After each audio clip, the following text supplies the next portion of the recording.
చెప్పండి, తాజా రాజకీయ పరిస్థితులు ఎలా ఉన్నాయి ఆంధ్రప్రదేశ్ లో? ముఖ్యమంత్రిగా జగన్మోహన్ రెడ్డి గారు అనేక సంక్షేమ పథకాలు పెట్టాడు. ప్రతి కుటుంబానికి ఏదో ఒక విధంగా ఒక పథకం మిస్ కాకుండా ప్రతి కుటుంబంలో లబ్ధి పొందున్నారు. లబ్ధి పొందిన ప్రతి వ్యక్తి ఆ కుటుంబంలో ఓట్లన్నీ జగన్మోహన్ రెడ్డి గారు దృష్టిలో పెట్టుకొని వైసీపీ ఓటేసి ఇక్కడ ప్రసన్న కుమార్ రెడ్డి గారిని ఎంపీగా విజయసాయి రెడ్డి గారిని ఖచ్చితంగా అత్యధిక మెజార్టీతో గెలిపించేదానికి ప్రజలు సంతృప్తి అయిపోయి ఉన్నారు. దాంట్లో ఎటువంటి తిరుగులేదు. 2014లో పొత్తు పెట్టుకొని నేను చాలా సీట్లు నష్టపోయాను అనేసి చెప్పారు నారా చంద్రబాబు నాయుడు గారు. మళ్ళీ అదే పొత్తుతో మళ్ళీ ఈసారి కూడా పోటీ చేస్తున్నారు. దీన్ని ప్రజలు ఏ విధంగా తీసుకోవాలంటారు? ఇప్పుడు పవన్ కళ్యాణ్ గారు ముఖ్యమంత్రిగా పోటీ చేస్తుంటే వాళ్ళకి కొంత పర్సంటేజ్ పడి ఉండేది. ఇప్పుడు ఏంటంటే అలయన్స్ తో పోటీ చేసి 21 సీట్లలో పోటీ చేస్తున్నాడు కాబట్టి ఆయనకు ముఖ్యమంత్రి అయ్యే యోగం లేదని ప్రజలు ఒక నిర్ణయానికి వచ్చి అనవసరం ఇతనికి ఓటు వేయటం అనేది ఒక నిర్ణయానికి వచ్చేసారు. అందువల్ల వాళ్ళు పొత్తు ఫలించదు. ఆ ఓటు పర్సంటేజ్ మొత్తం కాపులది కూడా కాపుని ఇష్టమనే కొన్ని పథకాలు పెట్టారు. దానివల్ల ఏంటంటే వాళ్ళంతా టర్న్ అయిపోయి వైసీపీకి ఓటేసేదానికి సిద్ధమైపోయి ఉన్నారు. కాపులంతా మా వైపే ఉన్నారనేసి చెప్తున్నారు కదా చంద్రబాబు నాయుడు గారు. అదే చెప్పాను కదా, ఇప్పుడు కాపులు ఆయన నేరుగా పోటీ చేసి ముఖ్యమంత్రి అభ్యర్థి అయి ఉంటే ఓట్లు పడుండేమో. ఇప్పుడు ఏంటంటే ఆయన ముఖ్యమంత్రి కాడు, 20 సీట్లలోనే పోటీ చేశాడు కాబట్టి ఈయనకు ఓటు వేయటం అనవసరం.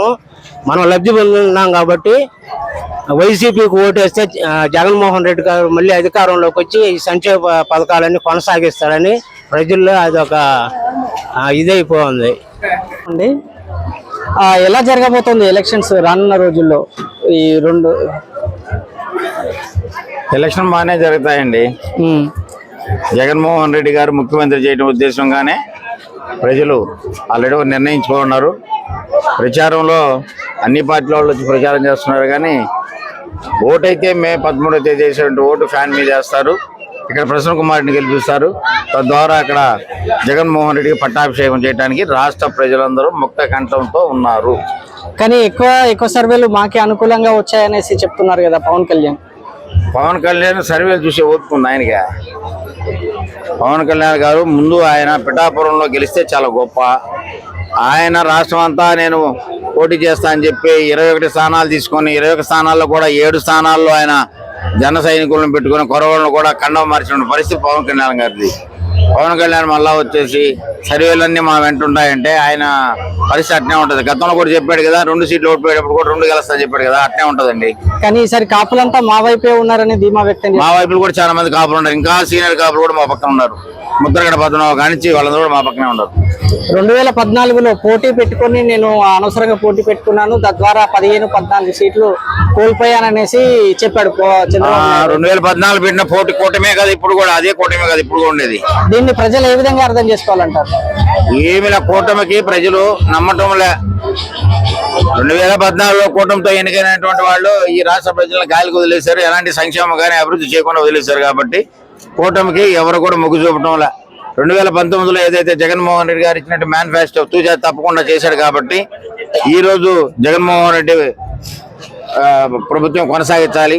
తద్వారా ఉన్నటువంటి ప్రజా సంక్షేమ కార్యక్రమాలు అయితేనేమి, ప్రజలకు కావాల్సిన అవసరాలు అయితేనేమి, ప్రజలకు కావాల్సినటువంటి డెవలప్మెంట్ అయితే అన్ని కూడా జగన్మోహన్ రెడ్డితో సాధ్యమని అందరూ నిర్ణయించుకున్నారు. కాబట్టి ఈసారి తప్పకుండా జగన్మోహన్ రెడ్డి గారికి 120 సీట్లు పైన తప్పకుండా గెలిచి ఈ యొక్క మళ్ళా రాష్ట్ర ప్రభుత్వ ఏర్పాటుకు జూన్ 4వ తేదీన తప్పకుండా చేస్తారని మనం చేసుకుంటాం. ప్రభాకర్ రెడ్డి గారు, విజయసాయి రెడ్డి గారు నెల్లూరు జిల్లాకి ఎంపీగా పోటీ చేస్తున్నారు. ఎవరు గెలిచే అవకాశం ఉందనేసి మీరు? మళ్ళీ దాంట్లో ఆలోచనే ఉంది విజయసాయి రెడ్డి గారే. ఎందుకండి? ఇద్దరు కూడా రాజ్యసభ సభ్యులుగా చేశారండి. ఇద్దరు రాజ్యసభ సభ్యులు చేశారు ఢిల్లీలో. ఎవరు రాజ్యసభ సభ్యులుగా చేస్తూ ఈ యొక్క రాష్ట్రానికి అయితేనేమి, జిల్లాలకు అయితేనేమి నిధులు తీసుకురావాలి, రాష్ట్రానికి రావాల్సినటువంటి పెండింగ్ ప్రాజెక్టులు అయితేనేమి, రాష్ట్రానికి కావాల్సినటువంటి మిగులు నిధులు అయితేనేమి అక్కడ ప్రధానమంత్రితో మాట్లాడే అపాయింట్మెంట్ చూసి ఏదైనా ఈ యొక్క పార్టీ కోసం కష్టపడి పనిచేసిన వ్యక్తి విజయసాయి రెడ్డి గారు. రెడ్డి ప్రభాకర్ రెడ్డి గారు ఆ యొక్క ఎంపీ తీసుకునే విలాసవంతమైన జీవితం, విదేశాల్లో వ్యాపారాలకే పనికొచ్చారు. కానీ ఇక్కడ ఆయన చేసిన ఏం లేదు. నెల్లూరు జిల్లా కూడా, నెల్లూరు జిల్లాలో ఎన్ని యొక్క ఈ యొక్క నియోజకవర్గాలు ఉన్నాయి. నియోజకవర్గాల్లో ఎన్ని పంచాయతీలు ఉన్నాయి, నియోజకవర్గాల్లో ఎన్ని మండలాలు కూడా తెలియదు ఆయనకి. ఆయన ఏదో రాజ్యసభ తీసుకున్నాడు, వ్యాపారాలు చేసుకున్నాడు, విలాసవంతం చేస్తున్నాడు. Please subscribe .news.